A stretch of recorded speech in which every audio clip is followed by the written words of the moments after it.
పూజా room cleaning కూడా చూపించాలా అని మాత్రం అనుకోకండి. నాకు తెలిసిన కొన్ని టిప్స్ నేను ఫాలో అయ్యేవి మీకు చెప్తాను. మేబీ అవి మీకు కూడా యూజ్ అవ్వచ్చేమో, ఒకసారి చూడండి. ఫస్ట్ క్లీనింగ్ కోసం అయితే నేను ఫస్ట్ ఫోటో ఫ్రేమ్స్ అన్నీ బయట పెట్టేసుకుని అప్పుడు నీట్గా రూమ్ క్లీన్ చేసుకుంటాను. దానికోసం ఒక చిన్న బ్రష్ చాట్ అయి తీసుకున్నాను. చూస్తున్నారు కదా, అసలు చాలా బాగా యూజ్ అవుతుంది. చిన్న చిన్న డస్ట్ పార్టికల్స్ అంతా వచ్చేసాయి. మంత్లీ వన్స్ అయితే నేను క్లీన్ చేసుకుంటాను. ఇది వచ్చేసి కేదారేశ్వర వ్రతానికి సంబంధించింది. ఎవరికైనా తెలిస్తే కామెంట్ చేయండి. డస్టింగ్ అయిపోయిన తర్వాత ఈ పూజా సామాన్ అంతా నేను నీట్గా వాష్ చేసుకుంటాను. చింతపండు అది ఇది అని పెద్ద ప్రాసెస్ ఏం పెట్టుకోను. జస్ట్ విమ్ లిక్విడ్ అండ్ కొంచెం పీతాంబరి వేసి నీట్గా క్లీన్ అయిపోతాయి. చూస్తున్నారు కదా. నెక్స్ట్ అయితే ఫోటో ఫ్రేమ్స్ క్లీనింగ్ కోసం అయితే కొద్దిగా నీళ్ళు తీసుకొని అందులో కొంచెం జవ్వాదు పచ్చకర్పూరం వేసుకోవాలి. స్మెల్ అయితే చాలా బాగా వస్తుంది. ఒక టెంపుల్లో ఉన్న స్మెల్ అయితే మన ఇంట్లో కూడా వస్తుంది ఆ రోజు ఏంటి ప్రతిరోజు మళ్ళీ నెక్స్ట్ డే మనం ఫోటో ఫ్రేమ్స్ క్లీన్ చేసేది వరకు ఆ స్మెల్ అయితే పోదు. ఫస్ట్ అయితే క్లాత్తో క్లీన్ చేసుకొని ఆ తర్వాత చిన్న వాటర్ మరకలు అదంతా ఉంటుంది కదా, దాన్ని అయితే నేను టిష్యూ పేపర్తో తుడిచేసుకుంటాను. ఎంత బాగా మెరుస్తాయో ఫొటోస్, కొత్త వాటిలాగా అయిపోతాయి. అండ్ ఒక్క సజెషన్ అయితే ఇస్తానండి నేను, ఇంట్లో కానీ పూజా రూమ్లో కానీ ఫొటోస్ అయినా వస్తువులైనా చాలా మినిమల్గా యూజ్ చేస్తే చాలా బెటర్ అండి బాబు. నాకైతే 2 hours పడుతుంది ఈ క్లీనింగ్కి. ఇట్లా క్లీన్ చేసేటప్పుడు అనిపిస్తుంది అసలు ఇవన్నీ ఎందుకు, జస్ట్ 1-2 ఫోటో ఫ్రేమ్స్ ఉండొచ్చు కదా, 1-2 గిన్నెలు పెట్టుకోవచ్చు కదా కిచెన్లో అని చాలా అనిపిస్తుంది. బట్ మళ్ళీ నెక్స్ట్ కొంటూనే ఉంటాం, క్లీన్ చేస్తూనే ఉంటాం, అది వేరే విషయం అనుకోండి.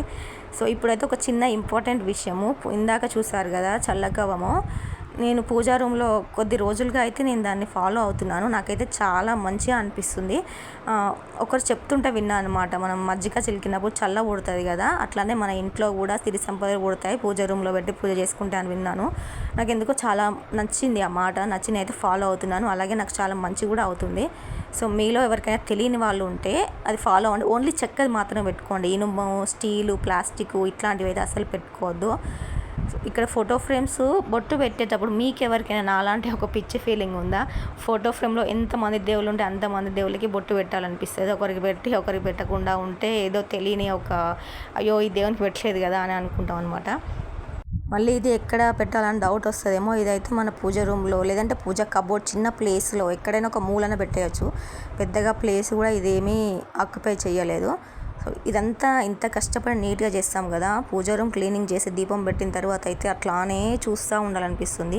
మనసుకి అయితే చాలా ప్రశాంతంగా అనిపిస్తుంది. ఇక్కడ ఫోటో ఫ్రేమ్స్ కన్నిటిగా బొట్టు పెట్టేసిన తర్వాత లోపలైతే నేను ఈ క్లాత్ అయితే వేసుకుంటాను. ఫస్ట్లో పేపర్ వేసుకునేది, కానీ నా అందులో ఏదో చెత్త న్యూస్లు అంతా వస్తాయి. పూజ చేస్తూ ఉంటే మన కాన్సన్ట్రేషన్ అంతా పోతుంది అని చెప్పేసి బ్లౌజ్ పీస్ క్లాత్ కట్ చేసి అయితే ఇట్లా వేసుకుంటాను. ఇక్కడ ఒక చిన్న టిప్ అండి ఇది కూడా. ఇక్కడ నేను ప్రతి శుక్రవారము మంగళవారం డబ్బులు అయితే అక్కడ పెట్టేసి ఇట్లా ఒక గల్లలో పెట్టేసుకుంటాను. ఇవి వరలక్ష్మి వ్రతానికి ఏదన్నా ఒకటి మనకి చిన్నగా కొనుక్కోవడానికి, లేదంటే ఇంకా మనీ ఉంటే అందులో కలిపి కూడా మనకు కావాలనుకుంది కొనుక్కోవచ్చు. ఒకేసారి మనీ కావాలి అంటే కావు కదా. ఇట్లాంటి చిన్న చిన్న సేవింగ్స్ మీకు ఎవరికైనా యూజ్ అయితే ఫాలో చేసుకోండి. ఇక్కడైతే నెక్స్ట్ నేను ఇట్లా పూజా రూమ్లో ఏదైనా శ్రీము, ఓము ఇట్లాంటివి అయితే వేసుకుంటాను. పూజా రూమ్తో పాటు మెయిన్ డోర్ కూడా మనకి చాలా ఇంపార్టెంట్ కదా.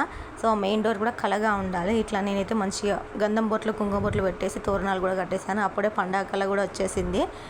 చూస్తున్నారు కదా, ఒక మూలన అయితే ఇది చల్లకవ్వం పెట్టేసినాను. దానికి కొద్దిగా పసుపు, కుంకుమ, అక్షింతలు వేసి కొంచెం దీపం లాంటిది, దీపం అవసరం లేదు కానీ ధూపం వేస్తాం కదా, ధూపం కూడా దానికి చూపించేసేయాలి. ఇంతకీ మీ క్లీనింగ్ వర్క్స్, షాపింగ్స్ అంతా అయిపోయా? రేపటి నుంచి అంటే ఇవాటి నుంచే కదా శ్రావణ మాసం.